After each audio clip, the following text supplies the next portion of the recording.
ہماری سب سے بڑی خامی یہ ہے کہ ہم لوگوں کی فکر میں لگے ہوئے اور اپنے آپ کی فکر ہم نے ختم کر دی ہے. ہر آدمی کی کوشش ہوتی ہے الا ماشاءاللہ کہ لوگ ٹھیک ہو جائے، بچے ٹھیک ہو جائیں، گھر والے ٹھیک ہو جائے. خود پر نظر نہیں رکھتے کہ میں خود ٹھیک بھی ہوں کہ نہیں. لوگ ٹھیک ہو جائے، معاشرہ ٹھیک ہو جائے اور اپنی کوئی فکر نہیں.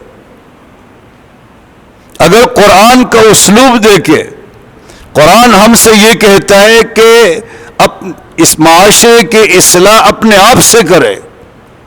قوا انفسکم واہلیکم نارا.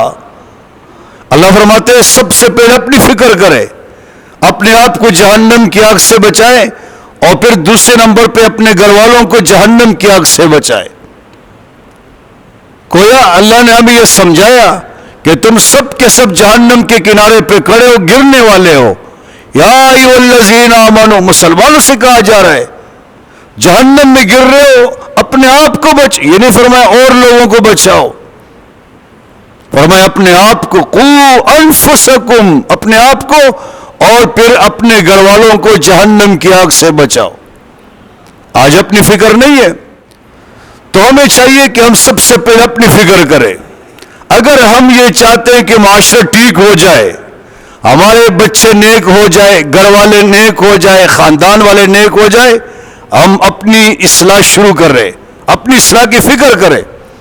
اور آدمی کو موت تک اپنی اصلاح کی فکر کرنی چاہیے. بے فکر نہیں ہونا چاہیے، اپنے آپ سے بے غم نہیں ہونا چاہیے. کسی وقت بھی شیطان اس کو ورغلا سکتا ہے، بہکا سکتا ہے.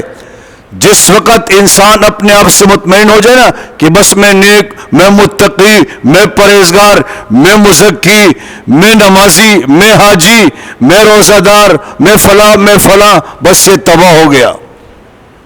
اپنے آپ پہ اعتماد نہیں کرنا چاہیے.